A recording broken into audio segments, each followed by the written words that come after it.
Good evening and welcome to Fullerton College Theater Arts Department presentation of A New Work Showcase.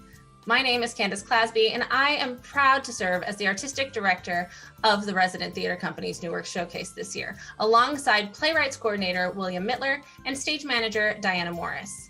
This year we're doing something very different. We are presenting 11 original works written, directed, and performed by students from the comfort of their homes to the comfort of yours in this live virtual space. As we all know, we can't control internet services. So, in case something does happen with our live broadcast, we want you to know that you'll be able to find our final dress rehearsal on our Facebook event page and our Instagram in the dire of circumstances. We will do our best to make sure that this stream goes smoothly and you'll enjoy a night of entertaining new work presented by our students. On behalf of our playwrights, our directors, and our student actors, I want to thank you for joining us tonight. Now, I'm going to send it over to our theater arts student leaders.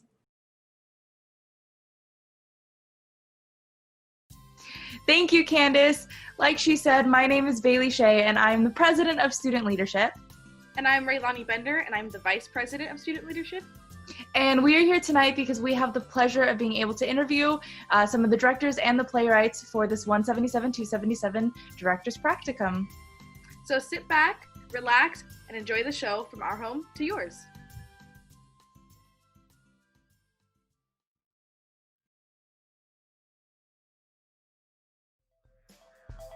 All right, first up we have one of our amazing talented directors. Hi, what is your name? Hi, I'm Karson Bollinger. Hello, and what piece are you directing today? I directed Monster Talk in a Tiny Cafe. Perfect. And tell me, what is your favorite part about directing?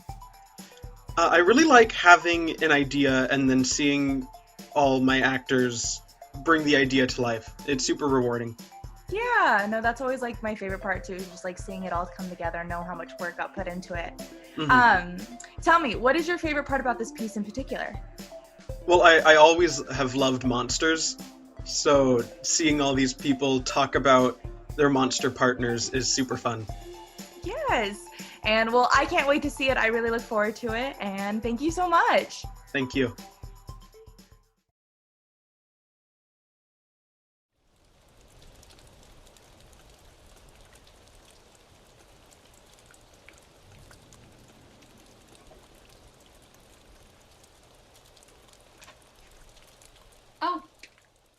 Welcome in. Are you here for the, Okay, so you guys can grab any of the chairs. If you could grab one for me, that'd be appreciated. I have some stuff to finish cleaning back here, and then we can get started. Okay.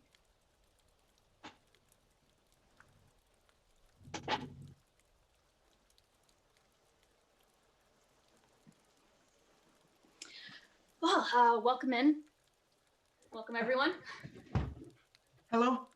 Sorry, I'm here for the,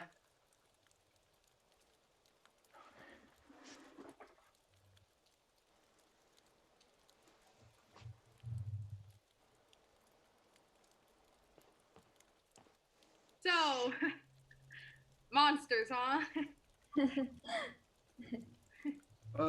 glad to know I'm not alone in the world.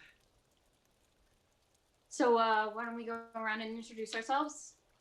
I'm Ethan. I'm dating the Mothman. I call him Moth-You.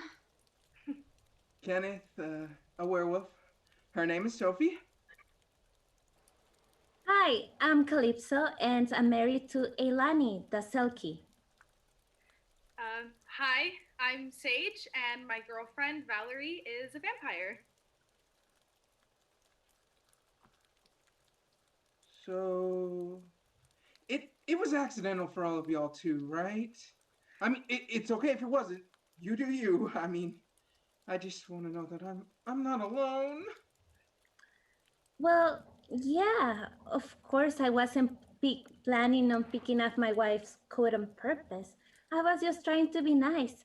But then she gives me a ring and says that we have to get married by human customs too. Well, I was trying to summon my grandmother's spirit. See, I practice witchcraft. But instead of my grandmother, I get a vampire knocking at my door asking to be let in. Okay, for me, it was when I accidentally adopted my girlfriend at the pound. I mean, how was I supposed to know she was a werewolf stuck in her dog form? My boyfriend saved me from making a terrible decision to jump off a bridge. Too blunt. Sorry. Oh, no, you're fine. I was just thinking, what is something that your partner does that drives you all wild? Something that, well, normal folks wouldn't have to worry about. For me, it's all the fish we eat. So much fish. Much fish. Feel the food thing, Calypso. I really miss garlic dishes. For me, it's the amount of dog hair that gets everywhere. I mean, it's like I own 10 dogs when I don't even own one! I get that. Except for with Matthew, it's the feathers. It's constantly preening when he's not in his human form. I can't ever show others what my girlfriend looks like. I mean, how am I supposed to explain to them that she just doesn't show up in photos? You can say she's camera shy. That would actually work better than the excuse I use now that my phone is dead. Then I could actually use my phone after saying it. You know, my boyfriend gets what I can only call the zoomies. He'll just like run around the apartment in the middle of the night. Ooh. Ethan, do you ever have trouble explaining human concepts to your boyfriend? Only all the time. How do you end up explaining television? I didn't. I just gave up. He couldn't wrap his head around the fact that a human could stare at a glowing box for hours and be entertained, even though he practically does the same thing with the lights every night, so I'm not sure how he didn't get it. I never thought to be thankful that my girlfriend actually understands human concepts. Yeah. Has y'all's sleep schedule been affected too? I mean, it was fine before now, but destroyed by things like my girlfriend believing that there's someone out there in the middle of the night. One night I woke up and she'd gone and dragged something into the living room. I think it was a deer. Well, my girlfriend is usually awake when I'm asleep, so sometimes I'll stay up late with her. Same here, Sage.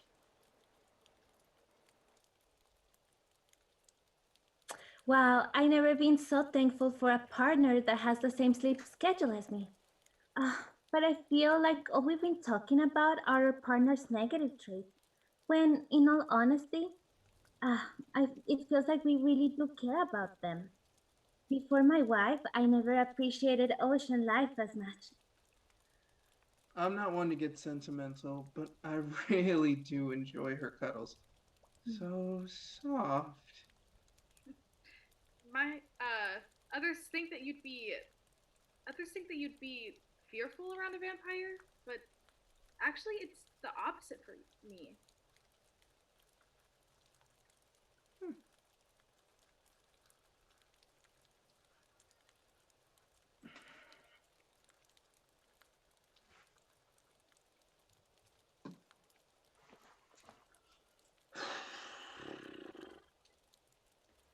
Okay, so Sophie brought up something interesting last night. Oh, She started talking about wanting to cure her lycanthropy. I've had that conversation multiple times with Valerie. And how did that go? Oh, it's just her talking about the things that she misses, like going on a picnic on a sunny day or eating garlic bread.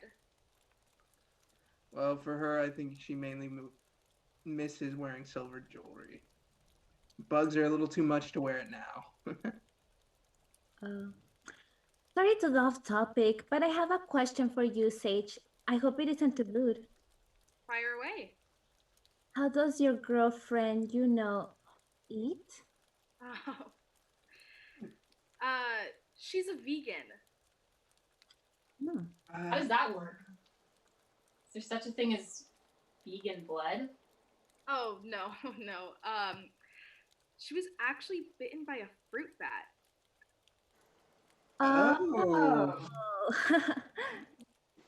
Well, for drinks, Kenneth, hot coffee, and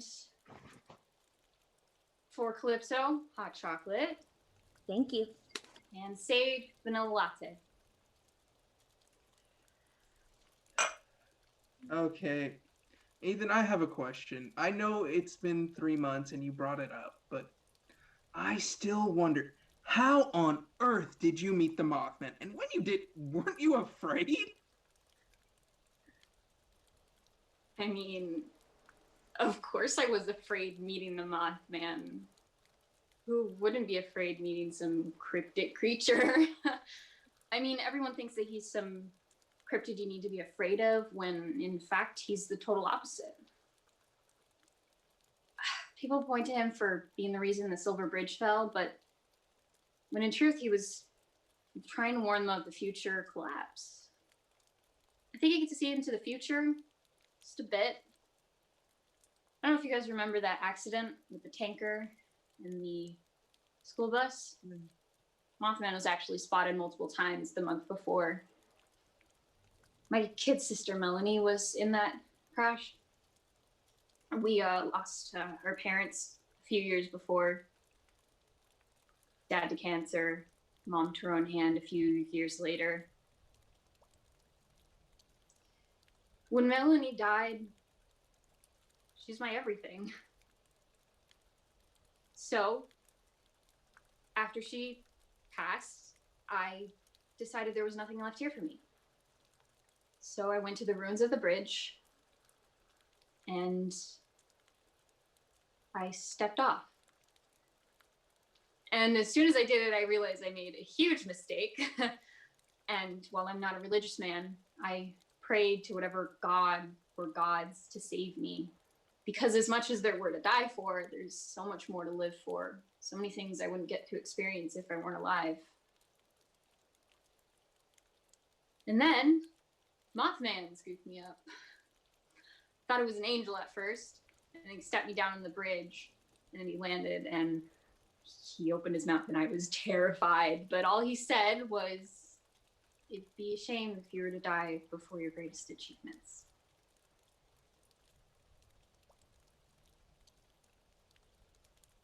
I'm sorry for your loss, Ethan. I lost my older brother in that accident. So, while I don't understand your pain, get it. Yeah. Sophie always said she was lucky that I found her when I did. That was mainly due to a group of wolf hunters who were chasing her. They shot her with some kind of mixture that made her stuck in her dog form. She got away, but fainted in an alley a few miles later. By the time she woke up, she was already being loaded into the animal control van. Yeah, Valerie had a similar experience. While she wasn't actively being hunted, she had her suspicions. And while summoning her to my house was an accident, she still thanks me for saving her. I guess what we're trying to say is thank you, Ethan. Yeah, if it weren't for you, I'd still be out there thinking I'm weird for having a monster for a girlfriend. Well, I don't know about that word. Monsters? They're not monsters. They may seem so to other people, but other people don't know them like the way we do. Matthew saved Ethan's life. Sophie is the sweetest, and Valerie wouldn't even harm a fly. And before Ilani, I've never loved anyone as much. I think it's such bullshit that we have to hide them from the rest of the world. Well, you know why, Calypso? Yes, it's bullshit, but I'd rather have it this way. I haven't even told my folks about Valerie yet. I'd rather keep it overly safe than risk losing her. Well, maybe we don't have to. I mean, there has got to be some way to show the world that our partners aren't the monsters they think they are. Right? Right? We're not. It isn't bad that we left them, right? I mean, Valerie didn't lie to me about what she eats, did she? No, no. And I love Eilani. I really do love her. I do. We're not under any spells of theirs, are we? I don't think it was a deer Sophie dragged in that night.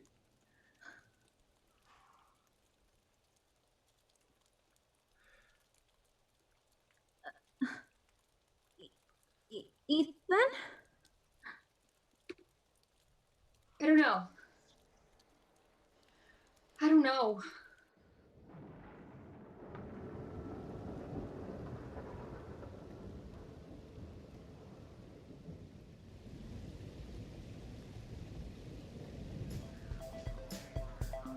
Hi, everyone. Once again, my name is Bailey Shea, and I'm the president of student leadership, and I'm here interviewing today for our Director's Practicum 177-277 class.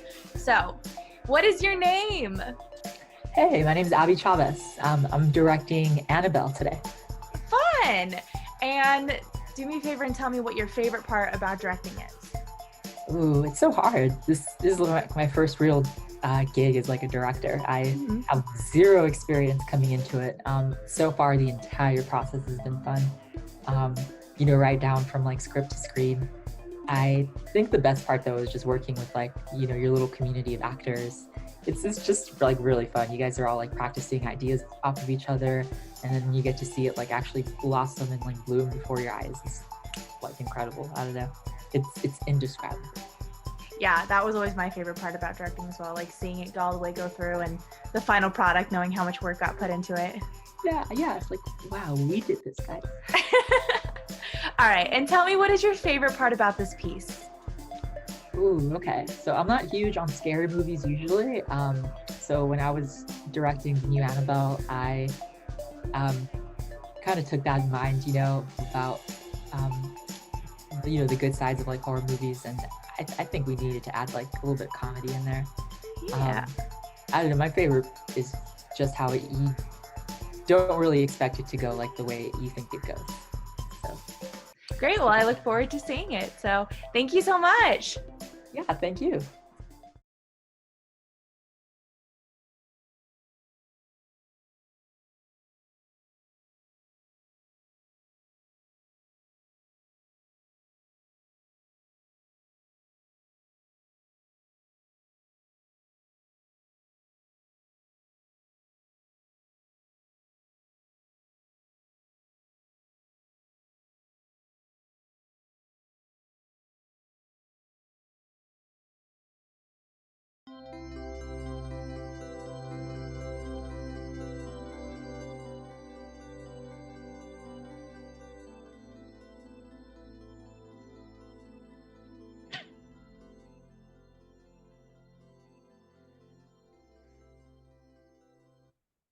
Okay, TBH, I'm really tired, so let's just close up.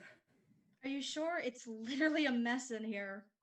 Who cares? Lauren can clean up when she opens tomorrow. She was literally crying and tweeting about Robert Pattinson getting COVID for her entire shift yesterday. Wait. Robert Pattinson has COVID? Yes, girl, do you live under a rock or what? Okay, hold on. I told you today that he was gonna be the next Batman, so if I live under a rock, then you live in the Batcave. Okay, points were made. But did you hear about Annabelle? Who's Annabelle? Like Annabelle. Who is Annabelle? The doll. Okay. She apparently escaped from the museum, like the actual doll. Okay. Isn't that scary? Not really. Whatever.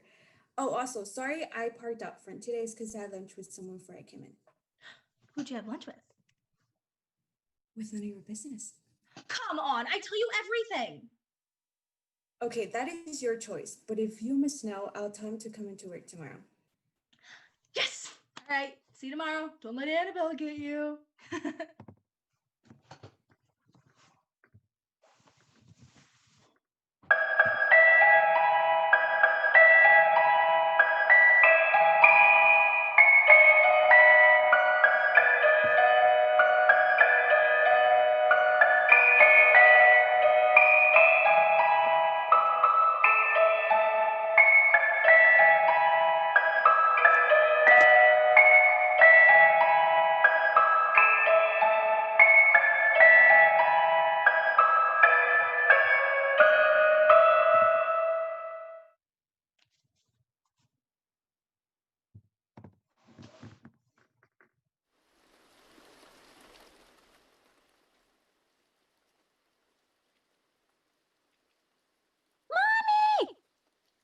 dear? It's back! You better not mess with her, little girl, or she may come and get you.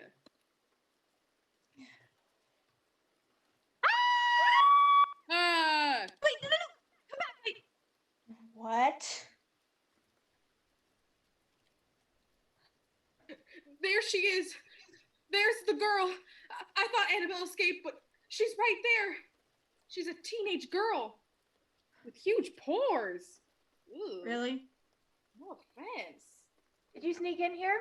Is this some kind of poorly done prank? No, I promise it's not. I was just walking home from work and then I ended up here and I don't know what happened. Okay, well, for liability reasons, we're gonna have to ask you a few questions. What is your full name? Lorelei Turns. And address? 23 Woodrock Lane, 17924.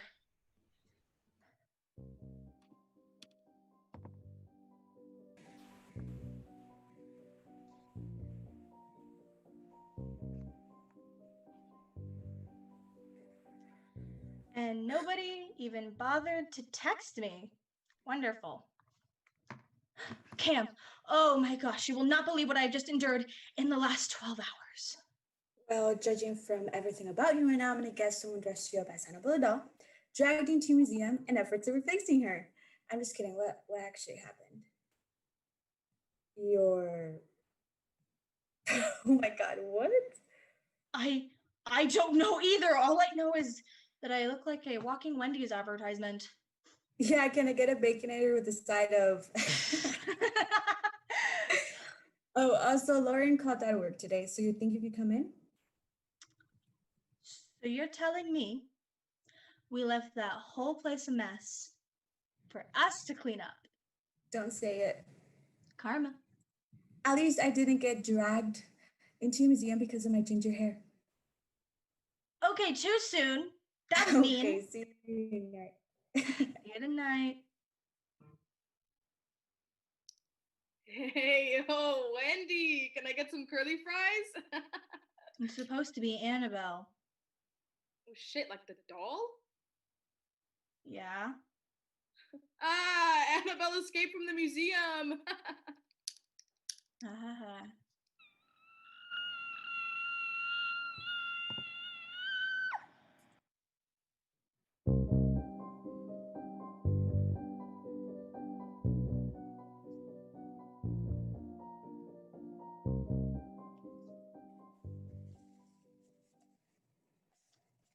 So, is your boo coming in today?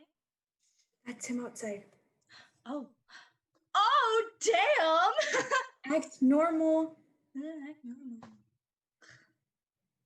Hi. Hi, babe. This is my coworker, Lorelai. Hey, I have heard so much about you. Yeah, you too. Oh, you've got a little eyeliner on your cheek. Oh, it's a long story. It's longer than you think. Don't you have to get going? Yeah, I'll catch you later. You just got here. Why are you running off to? Oh, well, you could say that I have a long night ahead. So. All right, get going. Wait, what's your name before you go? I just want to know. Oh, can you help me with that? Yeah, sure. Hey, where'd your friend go? He's probably in a rush. Oh, also, I think we should close early. I know you don't want to be walking alone at night again. Are you sure? It's not that big a deal. If anything, you can just, walk me to my car. Yeah, it's good. We should just start closing up. All right, whatever you say. Okay, you ready? Yeah.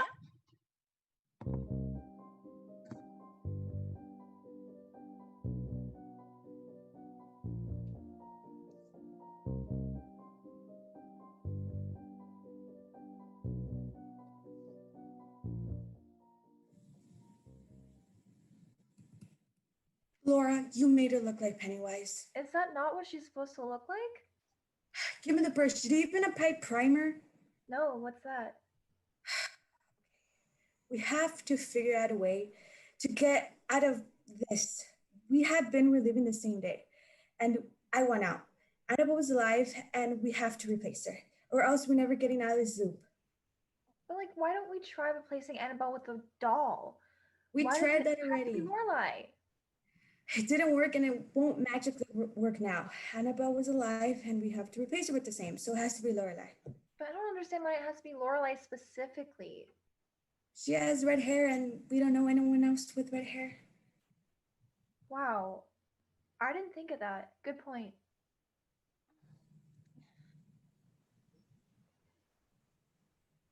You? Get the syringe. No. Clearly whatever you've been working, it's not working anymore, so stop that.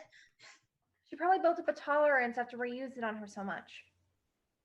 Tolerance to what? How many times have you used it on me? Anesthesia?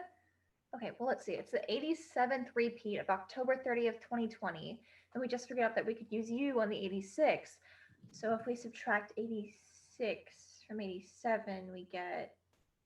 Why me? It's a long story. I am sure we have the time.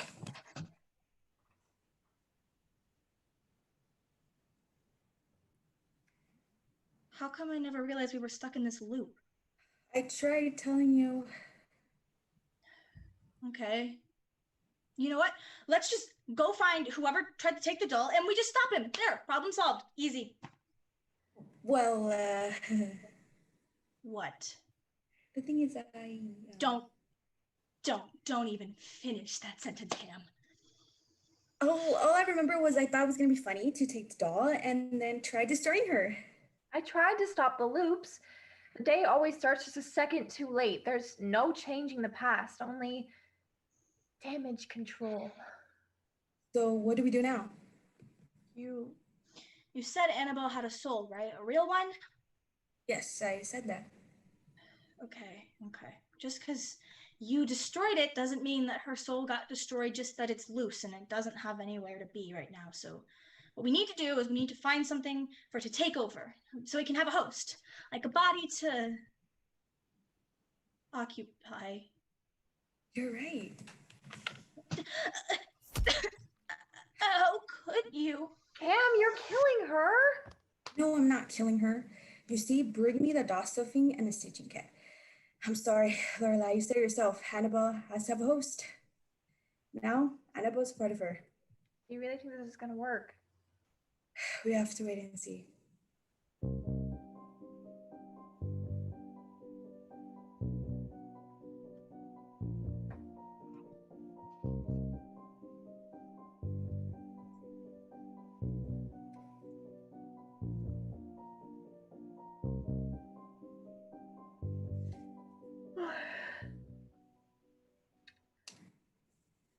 Oh my God. October 31st, 2020, you did it! No, we did it. Yeah, we did. Do you hear that?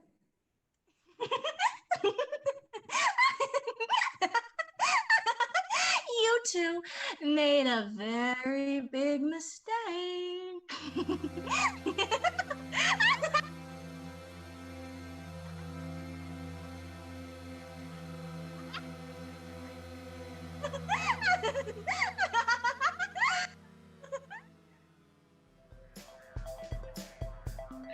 Hi, I'm Raylani. I'm here interviewing this lovely female director here for her piece, Amerigo. Hi, what's your name? Hi, my name is Abby Chavez, first year theater student at Fullerton. Great. And what's the name of your piece? Sure, so I wrote and I'm directing this play called Amerigo, the story of America. Ooh, okay. And then what is your favorite part of directing this piece? Well, this is my first time like directing a project or really like writing something. So I had like a huge change in like my majors. I was like in a science background, so I was really excited to like get this idea, and then not only that, but actually put it down to words. And like actually joining this class and being able to like produce it and stuff, like the whole journey has been really amazing and like wonderful. And I've totally made like the best decision in like changing my major. And it's been like really amazing getting to work with like all the wonderful actors that I've met. They're probably what make this like the best piece that I've worked on. That's so good. I'm really glad. And what's your favorite part about this piece in particular? Ooh. Not sure. There's a lot of really great parts, personally, I think. Yeah, I might be a little bit biased there, but I just really enjoy like the energy that cast puts into it. Some of the characters are almost exactly like how I pictured them in my mind. So, as a director, it's really great. Like when you see that. It is, honestly, this is one of my favorite pieces personally. I love especially Karson's energy the whole time. Yes. Yeah, yes, that's exactly what I meant. So good. Yeah, so I think all the actors that you got for this piece, I remember being so jealous that I personally didn't get cast. I was like, that's one of the ones I wanted to be cast in. So you've done a great job with this piece, not only writing it, but directing it and getting actors that really understand what's going on and, know how to perform very well. So good job and congratulations. Thank you very much. Maybe we'll get you in the full length.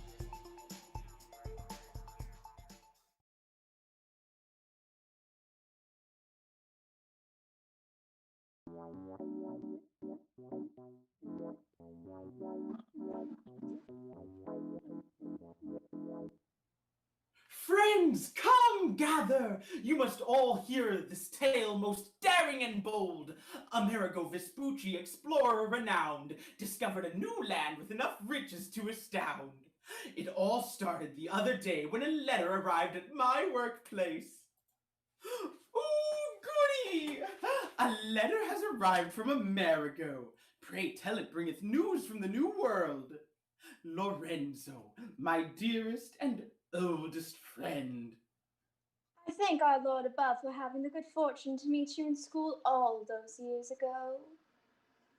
Yes, I remember how we met, Amerigo. I knew it then that we would be friends and partners for life. Yours is the only aspiration that matched mine own. Those days were so simple. You simply sought to escape your uncle Lorenzo de Medici's shadow. And I wanted everyone to stop referring to me as Little Lorenzo. Bastards. And I simply sought riches and fortunes. That whole shtick. And you most certainly never stopped thinking of all the money I blew on your failed shipbuilding venture. And then there were all those books and charting classes I paid for. He never mentions that part, but what are friends for, I guess? And I never forgot how you put me through school and financed my ship venture. And when you brought me into your employ, I was again eternally grateful. You have been a true friend. And you're my friend, Amerigo. Oh, excuse me. I'm getting a little sentimental. I write bring great tidings, yes. My journey has been a success. It only took 8 years, but I have all I need to expose that wretched charlatan as a fraud. You never could let grudges go, Amerigo. At least this venture will win us some success. Why, I will never forget the day that blowhard crossed me.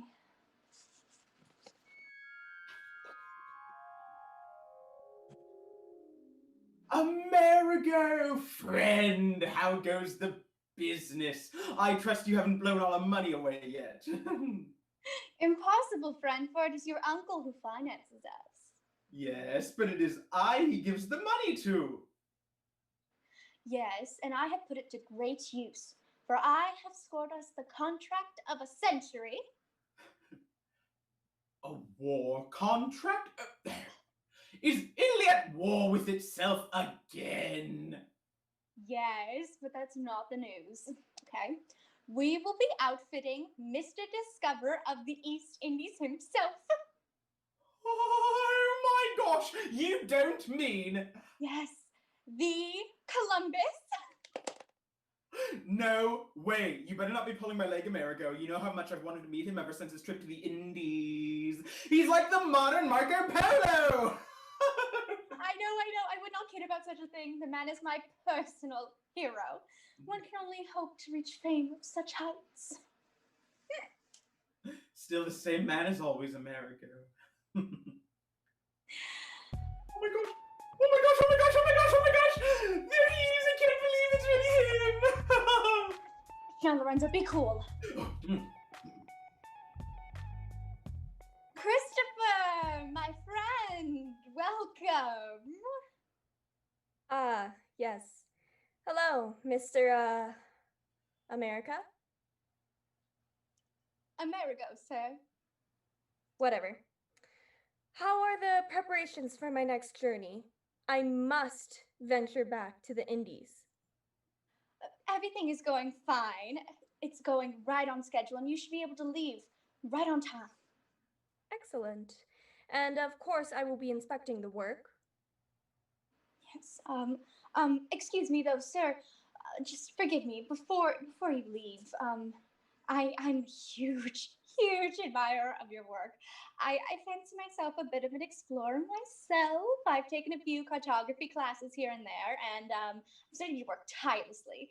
And I have a few theories and questions that I wanted to run by you, if you don't mind. And you think that makes you an explorer? Why does everyone speak to me like as if I have some great wisdom to dole out? Listen, I hired you for a job as a favor. I'm a great adventurer. You run a shipyard. I'm a great explorer. And you're no one.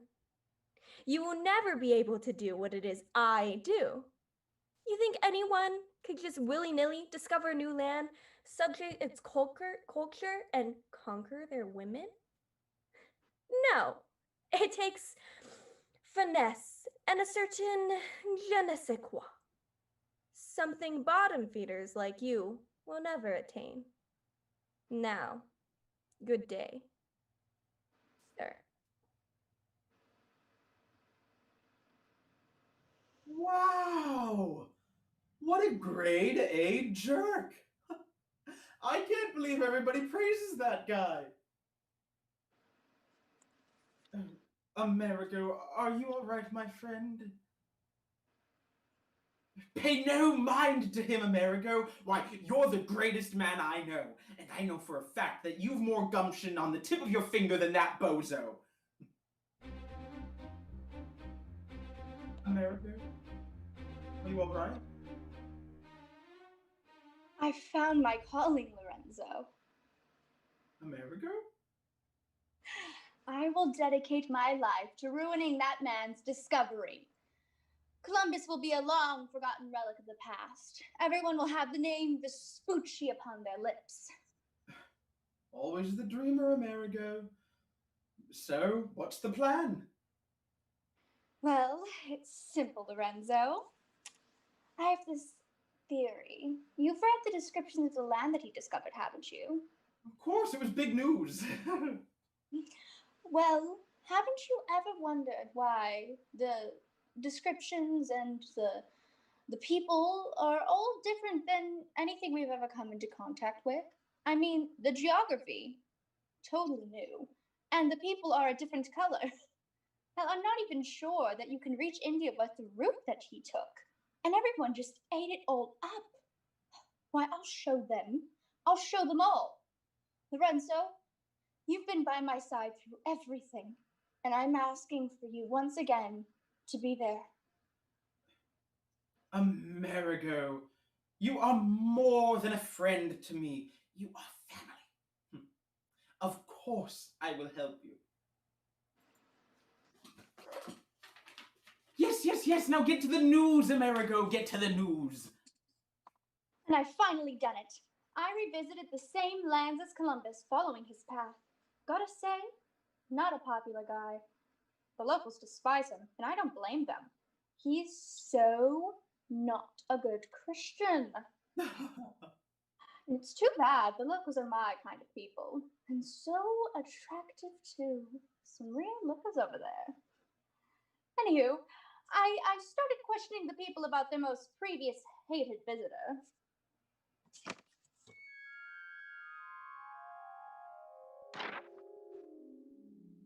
Hello, greetings. My name is Amerigo, and I'm wondering if you've had any encounters with this man. So lifelike. We know of this man. He's a scourge.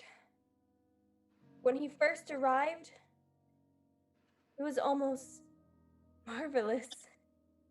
The biggest boat we have ever seen, built by these pale men. We were almost in reverence of such a thing. We tried to be hospitable to our strange guests, but things took a quick turn once they showed their true colors. He had his men ransack our village for valuables. My people tried defending what they had. Those poor, brave souls stood no chance against the gunfire. We lost half our village on that dark day. Those were the lucky ones. The rest of us were divided up. Those who could work were taken on the ship and never seen again. And the rest of us, I dare not repeat. Who would hurt an innocent child? We had a mass burial. I couldn't even recognize my own daughter as we put her in the ground with the other victims. Pray tell, sir, what exactly is your business with that man? I'm so sorry. I had no idea of such an event. I can only offer my deepest condolences. But worry not. I'll expose this man for the snake that he is. Anywho, I'm gonna get going back to the ship now. Wait, please! You must not let any more foreigners come through this way. My people have suffered greatly. Please, what exactly does this man seek? I cannot say what compels a man to release his inner demons. Besides, he's kind of a dick. If it's any consolation, he was way off about you guys. How so? Well, you clearly don't appear to be the savages he described. You don't even look Indian. That bastard doesn't know anything he's talking about. The fool. Come on, crew, back to the ship. Wait, please, tell me he will not return. My people still have nightmares.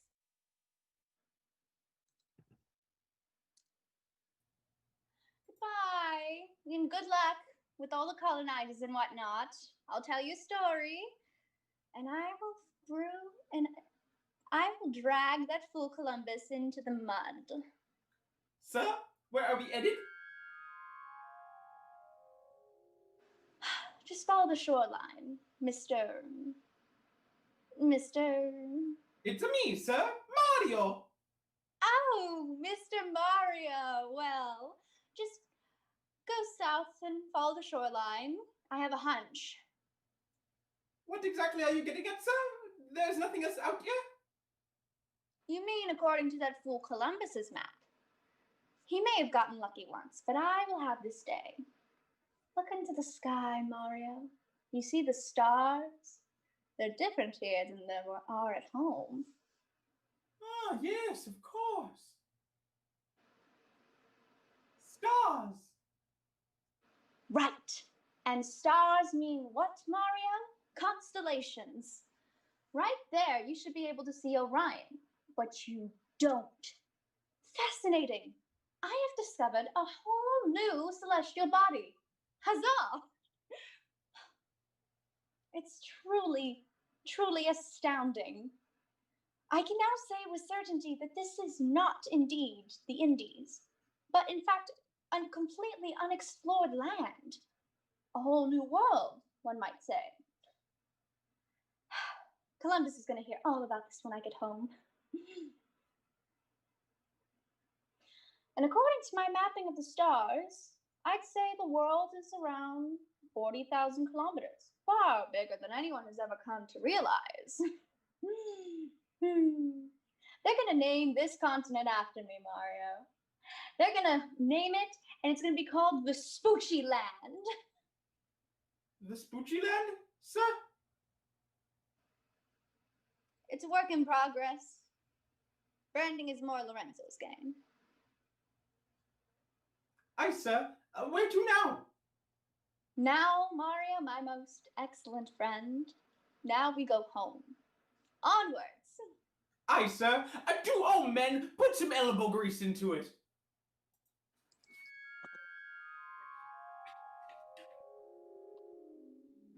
My good friend, it is my hope to return to you soon. I hope you receive this letter so that you may share our discovery with the world.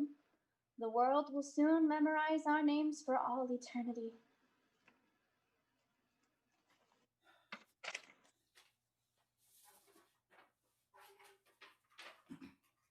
Huzzah! I never doubted you for a second, Amerigo. Godspeed. And when you return, everyone will know what you have accomplished. But we are not calling that place Vespucci Land.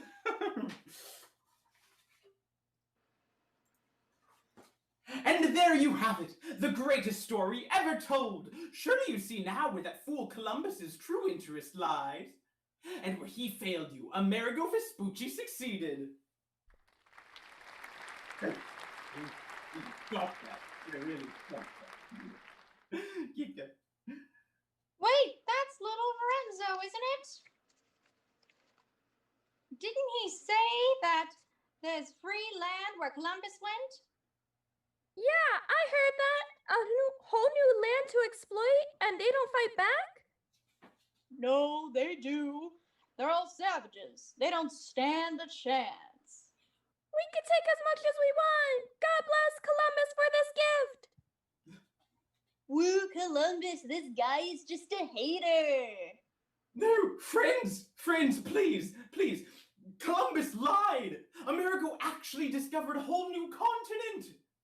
He's the hero to be celebrated. Boo, Amerigo home.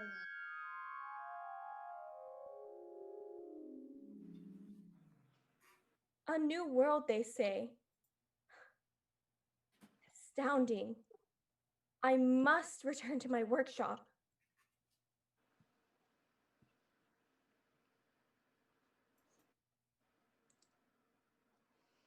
So it's over, isn't it? I guess the world just wasn't ready to get over that pompous-ass Columbus. One can only hope that history gets it right.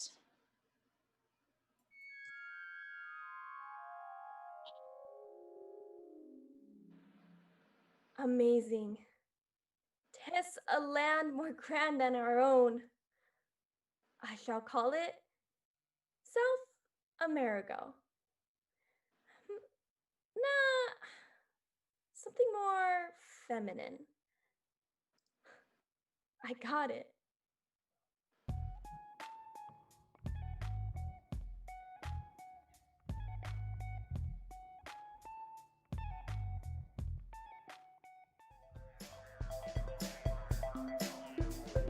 Hi guys, welcome back. Once again, my name is Bailey and I'm here today interviewing our directors for our 177-277 Directors Practicum. Hi. Hello. All right, and what is your name? I'm Galen Macias. Perfect, and what piece did you direct today? The Liar, the Lich, and the Leftover Linens. Perfect. And what is your favorite part about directing? Directing in general, I love the way it all comes together. It brings together all parts of theater into one, and it really just is the glue, I'd say, in a way. Isn't it? It isn't. It isn't.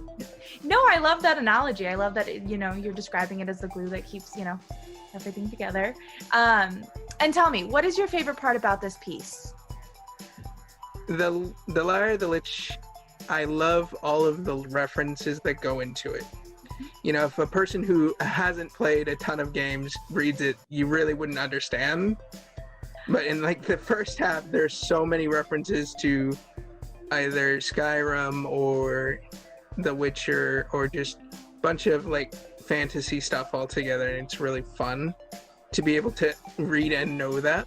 Mm-hmm. Yeah, I love that. That sounds really interesting. I don't know if I'll understand all the references, but I look forward to trying and guessing them. So I don't think my actors understand them all. Well, thank you so much, and I look forward to seeing your piece.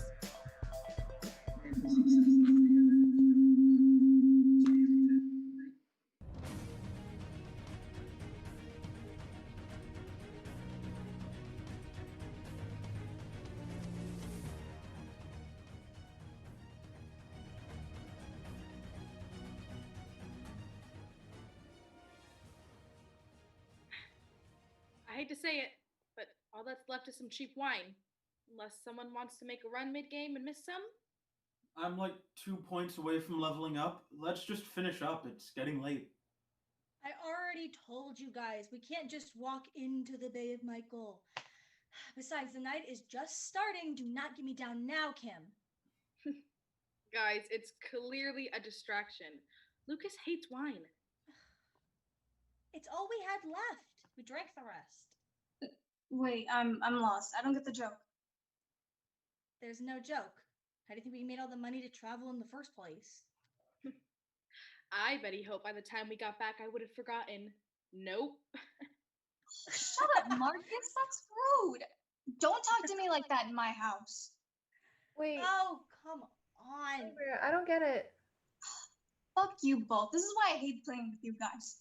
No, really, this is yet another stupid character thing. I came here to play, now listen to you make up stories. Come on, it was funny. You're starting to ruin games worse than Jesse. Was he ruining every single game? Yeah, like everyone. He just had a sour attitude, that's all. It's not like we needed him back to play. But did you guys even try to cheer him up? I mean, yeah, we tried a few things. I'm sure he just needed some space. So, how is Jesse? Shut up, you moron. He seemed perfectly fine at the divorce hearing yesterday. Yeah, he didn't even cry. He sure was a tough cookie. I mean, I expected him to put up more of a fight after everything that happened. You know, he lost everything. He didn't even cry? I'd cry. I mean, we spent hours on some of these figurines. The least you could have done is given him like a couple. I mean, you took everything. You took the house, you took both the cars, you took the silverware, you took the DVD. Let's get back to the game, guys. Kim and I need to leave soon. Lucas, your stupid story is ruining this game for his wife. Me. The game, please, guys. The game. Right. As the goddess moon centers the sky, you all arrive outside the Bay of Michael. A party's going on inside, and magical music invites your characters in. I cast a sky self. You're gonna eventually see through your charade, little bro. Just fess up now. But where's the fun in that? Yeah, when you make a commitment, you should stick to it. Shh, babe, just let it all go now. All right, go ahead. Tell them that I have returned. Wait, tell who? Well, he's a bard, right? Maybe probably perform some nights in the town. Bards are notorious for ruining everyone's nights at the taverns. Oh, kid.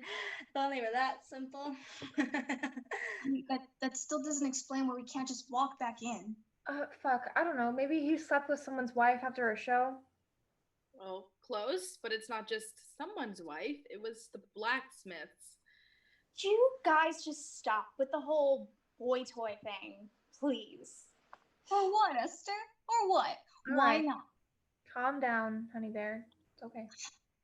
Look, I'm sorry. I mean, God, it's not like I have to do anything. You're fucking up your life pretty well if you ask me. Jesse was the best thing that could have ever happened to you. Shut up! Police. Oh, shit. Oh, shit. What the fuck? No one has any drugs or meth on them, do they? Same thing, dickweed, going to the door. Boys, hurry up. We're coming. Where? Swear what? Swear you don't have any weed. Okay, all right, fine. You got me. Game over. All right, I'm some giant stoner bro, and me and Kim went out and we had a couple celebratory joints. It was nothing. Okay, it was nothing. Kim, I thought you said you quit. Relax, Esther. It was for celebratory purposes. Let it slide. I thought you told Lucas. What are our children gonna think? Shut up, Esther, now. But you just... I said not now. This is exactly what I'm talking about. I mean, Esther, honey, it's your body. We all know you're pregnant now. Embrace it. Be happy, honey. I'm happy for you. Police, please hurry up. Come on. Relax, we're coming. You answer the door. You're the sober dungeon master. Allison Smith and Trevor Newman, you're in immediate danger. Your ex-husband is armed and extremely dangerous, and we have to take steps as the official police department to ensure everybody's safety. You've got to be fucking kidding me.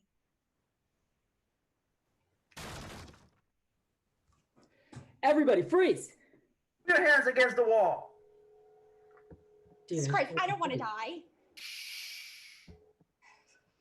Up against the wall. Don't move it, we won't shoot. You dumbass, we have to get them safely in the basement. How do you expect to do that now? Look at them, they're shitting their pants. I'm sorry, man. This is harder than it looked. All right, look, everybody, we're the police, and we're just here to get everyone to safety. Now, just go in the back room and go downstairs into the basement until our backup arrives, and we'll all be safe down there, I promise.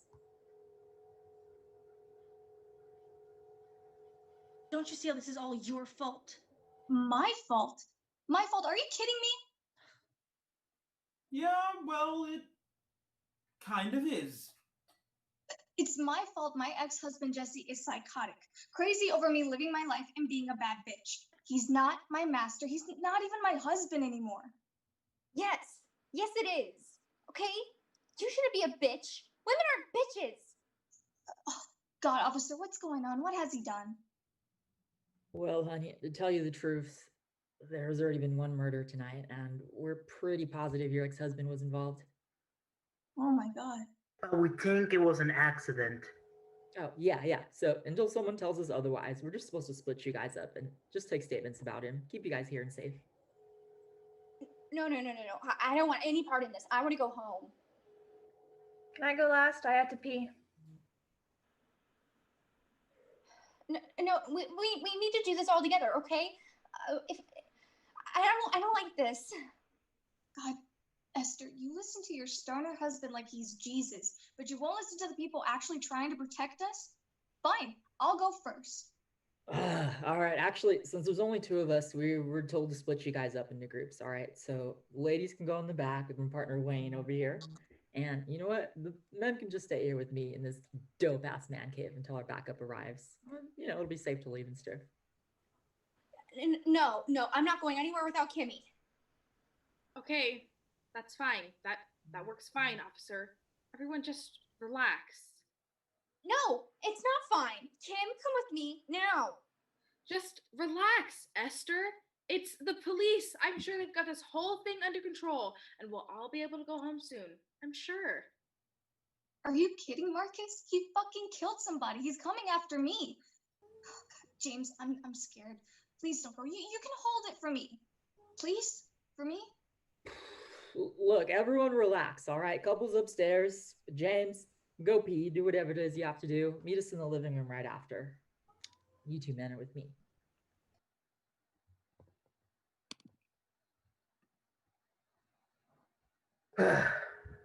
Okay. When was the last time you saw Mr. Jesse? It was yesterday. It was at the divorce hearings. He's coming to kill me, isn't he? I knew it. I knew I should have given him a car at least. Oh, please protect me, officer. Okay, well, look, lady, I promise you, Jesse will never be able to hurt you.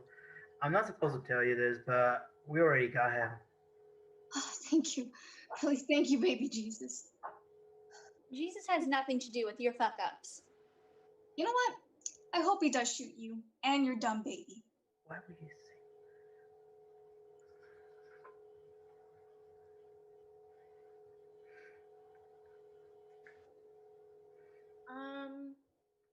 Aren't you supposed to be taking statements? Yeah, you asked us like 2 questions and you started playing with our friend's battle axe like it's yours.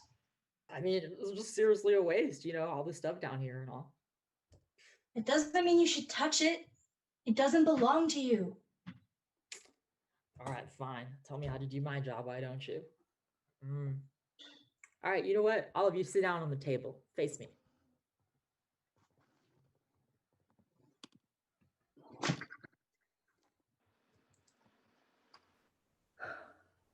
I'm sorry, man. They don't know jack shit. Sorry, I'm dead. You were supposed to handcuff them in the car, you idiot! Give me your gun. Oh my god, oh my god, oh my fucking god, you shot that fuck. You know, you weren't truly evil like them. And for that, I grant you mercy. Trevor, what the fuck? You're crazy! You shot him! He's dead! He's dead! Give me your radio. Now, Paul! Fuck, this wasn't part of the plan. The plan was to cuff them in the car, if I'm not mistaken, so you two could rob the house. So we all could rob the house, man? You just shot her right there, now? Oh, fuck, I can't, this wasn't...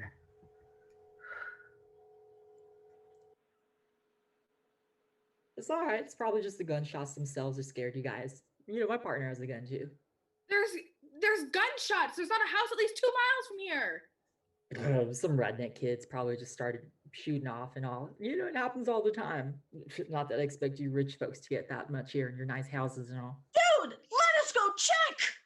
Dude, he's right. Let us out. Well, all right. Looks like I'm gonna have to be y'all's boss fight tonight if y'all keep disobeying me. Now sit down before I go medieval on your asses.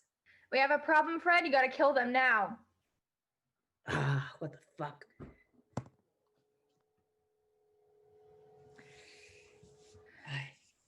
Trevor, what the fuck is going on? I don't know. I'm kind of having to wing it a little bit. I did not expect Esther to be pregnant.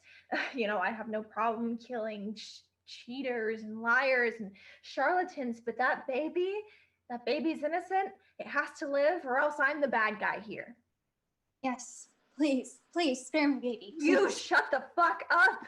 You are the second most annoying person at this table, second only to this lying, cheating bitch.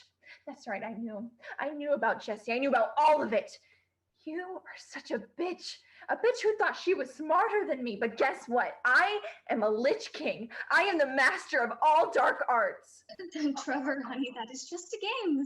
This is all just a big game for me, right? You think everything is a game. My entire life, my livelihood, my heart. I gave you everything. I even moved in with you. I mean, a half-educated child would figure out that you were at least still fucking Jessie.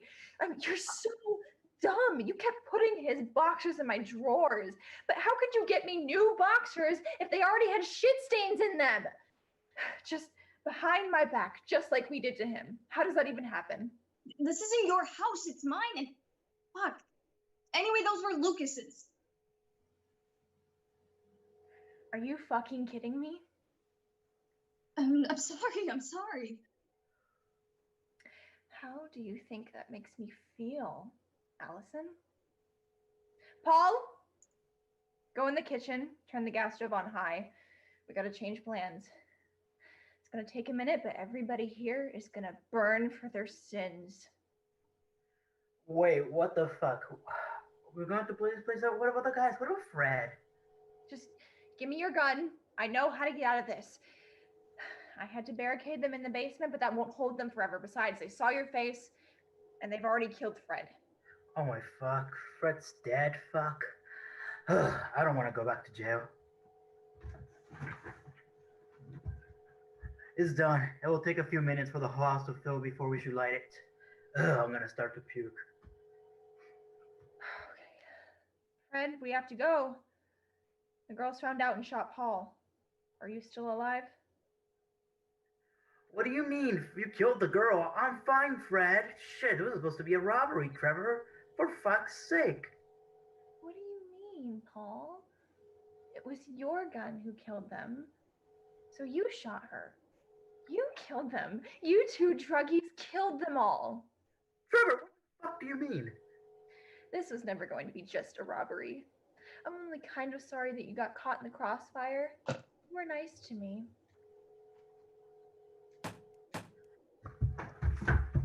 Oh, you sick fucking... Wait, what the... But if you'd steal from strangers, you'd steal from me too.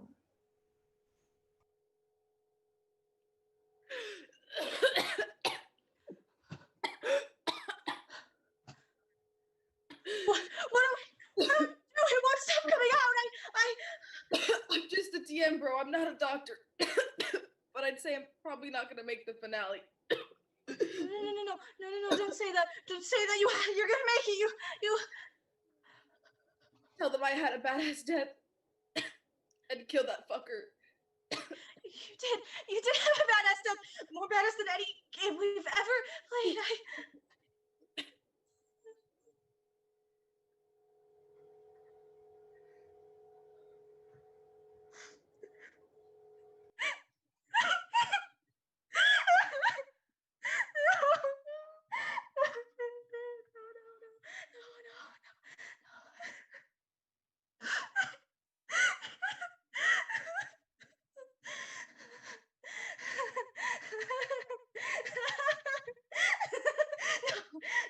No. If I'm going out like a badass.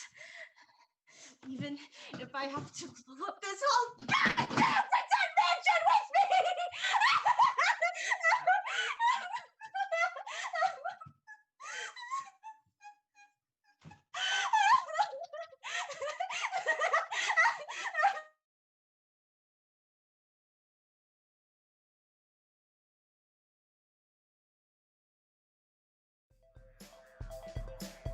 Hi, I'm Raylani. I'm here interviewing this lovely director here for his piece called A Moment of Your Time. Hello, sir. What is your name? My name is Hexamanis Sandoval Vallardo, but most people just call me Gats. Okay, and what is the piece that you directed? A Moment of Your Time. Can you tell me a little bit about it? Well, it was written by Adam McMorris, and we actually had class together last semester. We took directing. It was a really fun experience. It's part of the reason why I selected the piece. And it's just about a woman in trouble, you know? And I was really fascinated by the whole angle of it, of just being essentially a one-person long monologue, where it's just her responding to another unseen participant who is not an actor. Interesting. Okay, so what is your favorite part about directing this specific piece? Oh god. I would say that this specific one would be just having to getting the experience just to work with a single participant on a piece and really just narrow down one particular character in one particular moment. That's been like a really fascinating experience, because I had like a medium-sized class for other productions, and then a larger cast. So it's been really unique to just like work intimately with just one other person, and that's it. Okay, and then what is your favorite part about this piece? Just like her reactions to the various circumstances she goes through and throughout it. And also the inertia, like the slowness of the piece is one of my favorite parts. How the pacing just swells up into the end and hits just like a slow but really climactic moment. When she's pushing the books away, is a really impactful experience. I remember first reading it and being really struck by it. Okay, well, thank you, Getz, for coming to this interview and for being the great director that you are. I'm sure that the piece is going to do great.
Good morning. How are you today? I'm doing well, thank you. I'm calling on behalf of...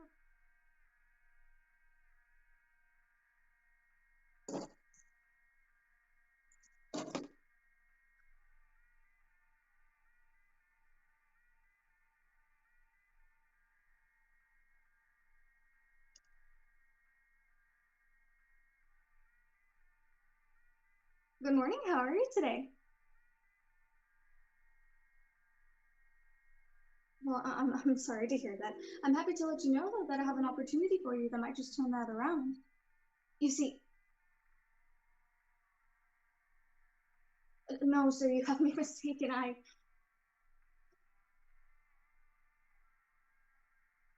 Sir, I assure you, I'm not a part of any scam. If you'll allow me to...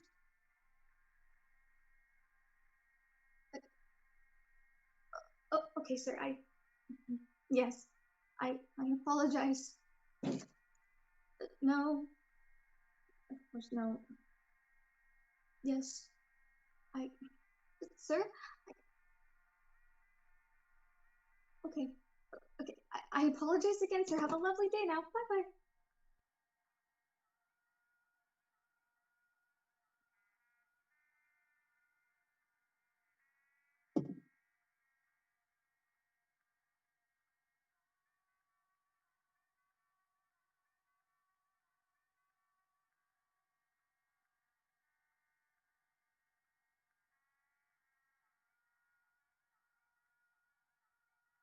Good morning. How are you today?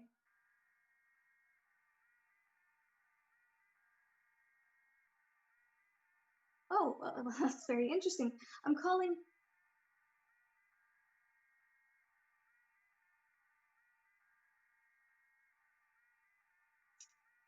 Well, that's very interesting. You sound just like the sort of individual we're looking for. You see, I'm calling to tell you about... Oh, okay, you have a nice day now. And do...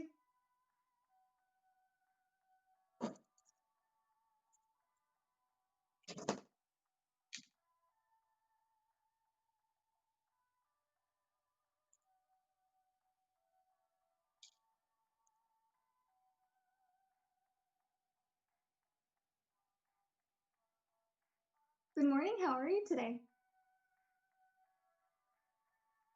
Hello? Is anyone there?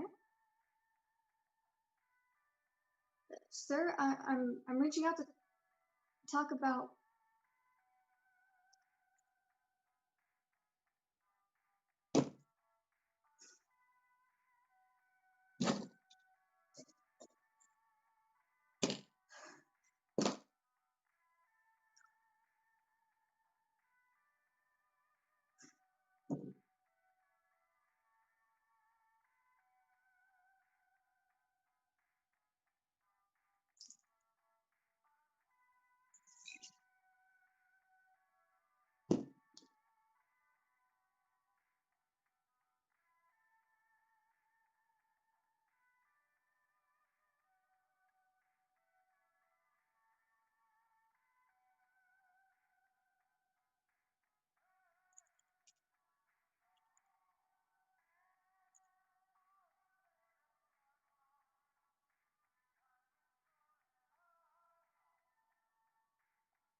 Good morning. How are you today? Well, I'm doing well, thank you. I'm calling on behalf of some of the best and brightest in the business. You see, sir, we have an opportunity here that is very exciting. Oh, and can I ask what you do for a living?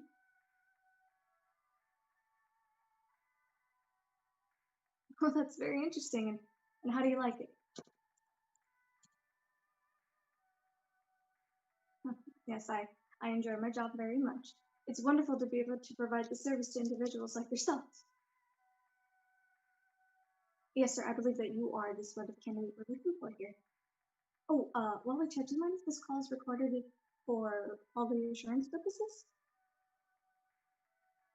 Thank you. Oh, no, nothing like that, no. To put it simply, we're in the security business. Yes, I'm sure you do. But if you hear me out, though, I assure you, you won't be disappointed. You see, sir, I can tell you're a smart man. I'm sure you've invested plenty protecting your home and loved ones. But that's not the sort of security we offer here. No, here we offer security for you yourself. Does that sound like something you might be interested in? Wonderful. Now, before we get into the nuts and bolts, why don't you tell me a little bit about yourself? What are your hobbies? What do you enjoy? Mm-hmm. Mm-hmm. Yeah. And how was that? Oh. Oh. That couldn't have been fun. Right.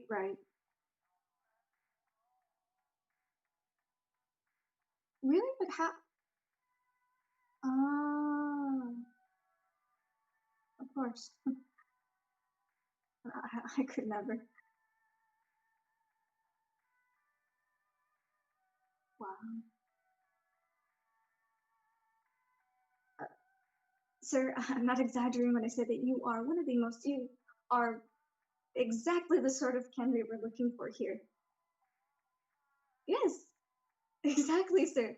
That's why we began offering our services, so that incidents like that wouldn't have to worry our clients, so that people would be protected from occurrences like that. Of course, that's exactly why I've called. With the advancements our team has made, we can absolutely do that. You won't have to worry anymore. Now you're getting it.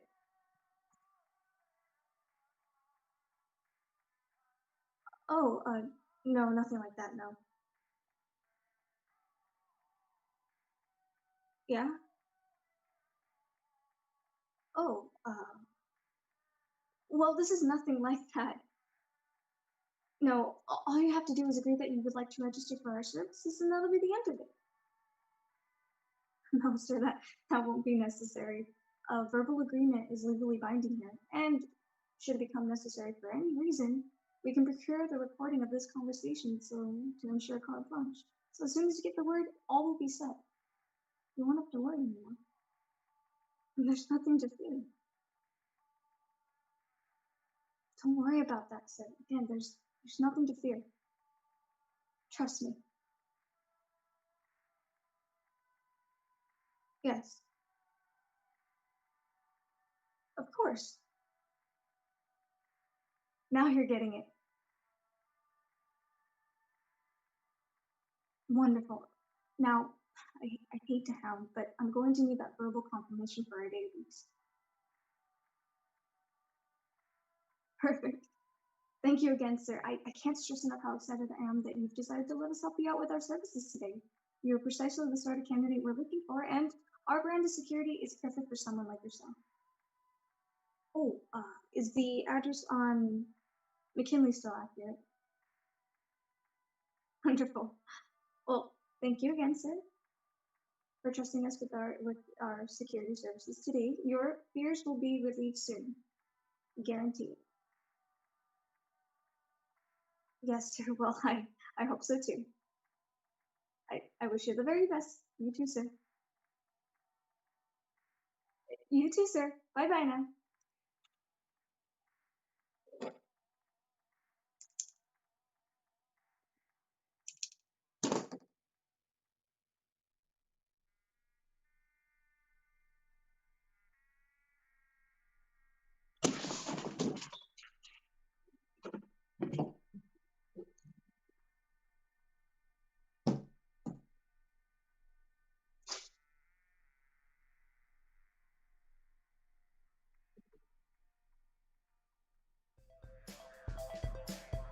Hi, do you mind introducing yourself? Hi, I'm Delaney Blair, and I'm the director of Queen. Amazing. Okay, and what is your favorite part about directing in general? Oh boy. Let's see. Well, I've been acting since forever. Gosh, 4th grade? Yeah, I started acting in 4th grade, and then I started playwriting in my junior year of high school, and then that kind of translated into me directing because I would sometimes like assist or sit in on things that I wrote that was getting produced, and it's just really fun to see and build up a whole story from page to stage, and like you get to interact with your actors and build them up and see the journey and the whole process from the other side of the table, which is really, really interesting after so many years of being the other side of that table. Yeah, I see. I totally understand. And what about this piece in particular is like your favorite part? Oh my goodness, I love the writing in this play so much. I love the story. It's very interesting, and it's such a cool concept because it takes place in between the Alice in Wonderland books. It takes in between right between the end of Alice in Wonderland and right before the beginning of Through the Looking Glass, and you see that little pause, that moment that you don't see in the books. And the playwright took an incredible like story and made these amazing characters and took such a turn of the story and made it his own, and it's such an incredible piece of fantasy work. And I love fantasy, and just watching all these characters develop is incredible, and I love this piece. I totally agree. The writer for this piece, Karson, really did the most. Honestly, one of the strongest pieces I have. It is such a challenge too to have taken such iconic characters and put them on a script and make it look good, and then you taking that from the script and putting it on a virtual stage and it totally translating. It works so well. So congratulations on that. The characters are extremely diverse, and they're so fun to watch. They're so fun to watch the actors as well. They're incredible. Yeah. Well, congratulations, Delaney, and thank you for this interview. Thank you so much.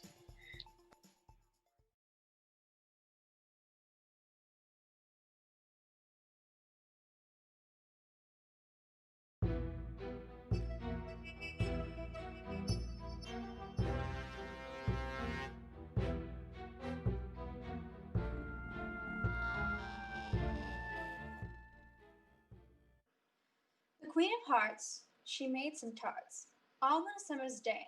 The Knave of Hearts, he stole some tarts and took them quite away. Consider your verdict. No. Sentence first, verdict afterwards. Nonsense. Hold your tongue. I won't. Off with her head. Who cares for you? You're nothing but a pack of cards.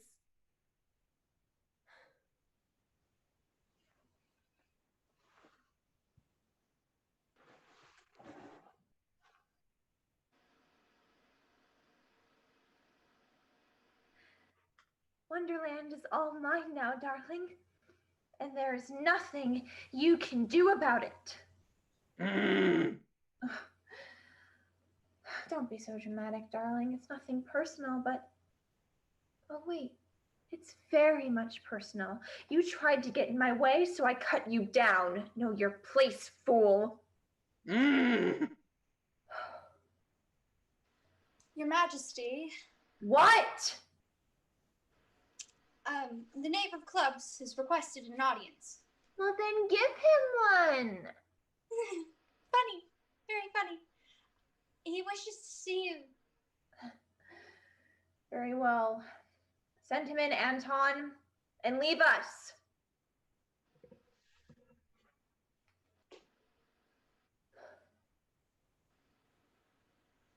Caleb?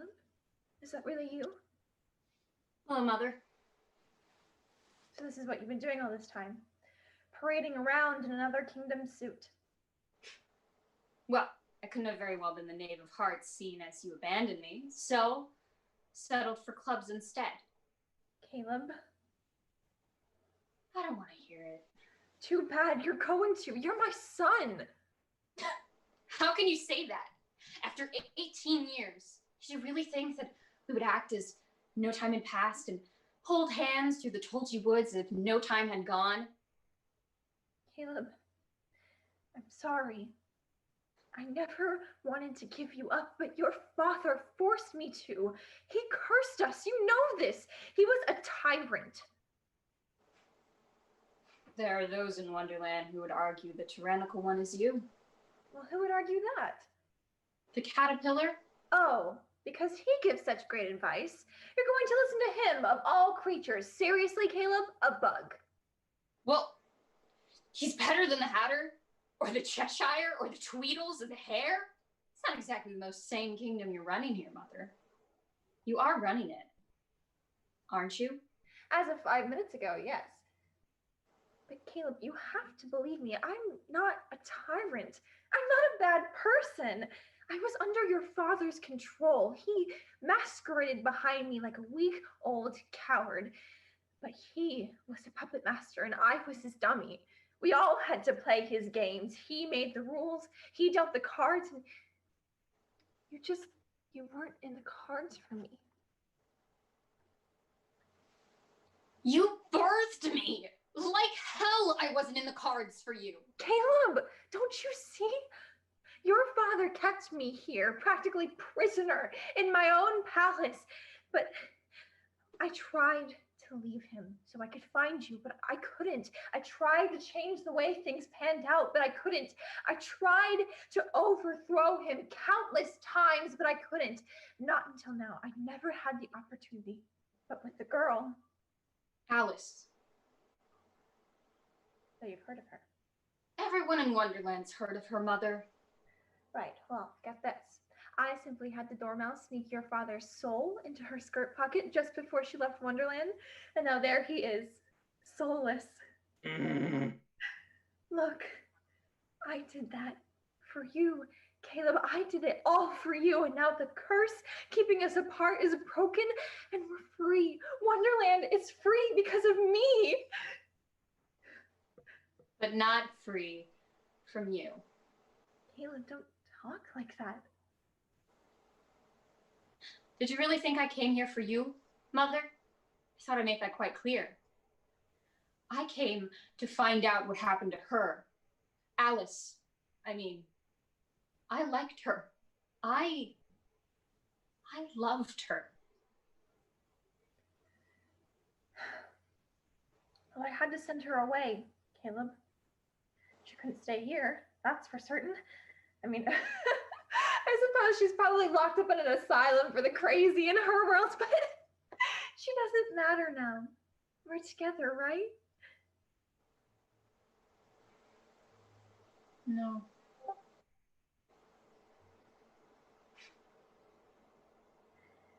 So, he's soulless?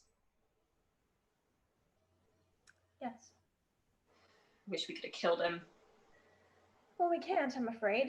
Without his card in Wonderland, he would just remain in this chematic state. I know it's dumb, but it's Wonderland's rules, not mine. Besides, even if I had just killed him, I never would have been able to see you again, because the spell never would have been broken, but it doesn't matter now.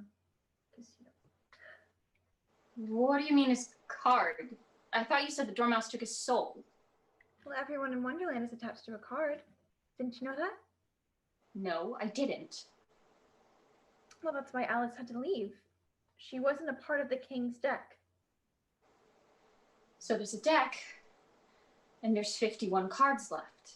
Yes. Well, 50, actually. I had to execute the old knave for stealing from me. Where is it? Where is what? The deck. Why? I want it. What for? I want it.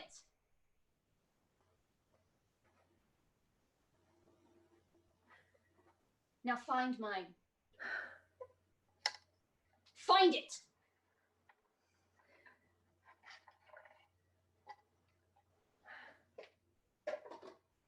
Caleb.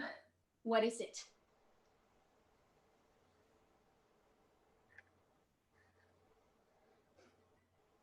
It's still clubs.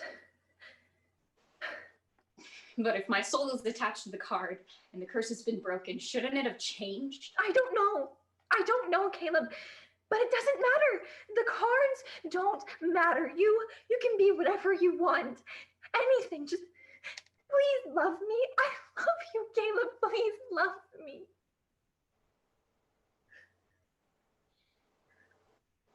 Anything? Yes. You can be king. I can make you king. Do you want that? Or even the Knave of Hearts. I'll do anything. Please. I believe you.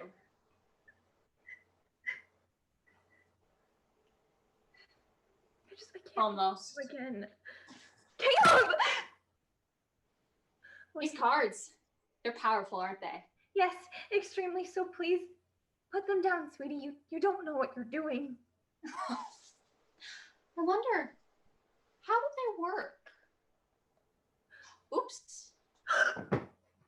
Caleb! Please! You're not thinking straight. Oh, you're right, Mother. I suppose we're all mad here, though, aren't we? What was that thing that you always used to yell?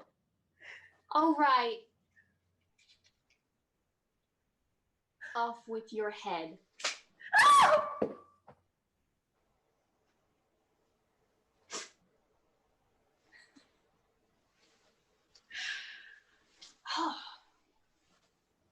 You lied, Mother. Why did you lie? I would have forgiven you, but you lied. Oh, you shouldn't have lied to me. I knew the entire time that there was no curse and that you had the cards the entire time.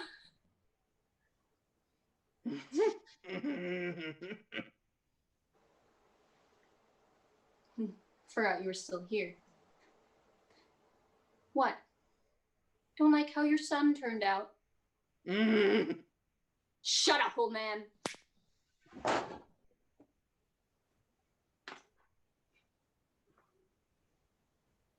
Anton? Yes, Your Majesty. Tell the groundskeeper to start trimming the hedges to look like clubs. And, start painting the roses black. I think it's about time this castle had a change of face. Don't you? Yes, Your Majesty. I thought you should know. Alice has returned. What? Yes. She was spotted out by the chess gardens. She's a little different now. Older. Still late as ever. So the game has changed. Thank you, Wonderland. Fetch me a suit of armor. Make it white. I'm going out to find her. And when I do, we'll conquer the next land. And then the land after that. Until the entire universe is ours and no one will ever call us crazy or lie to us again. Oh, and Anton. Gather the citizens of Wonderland. Tell them they have a new queen. Yes, Your Majesty.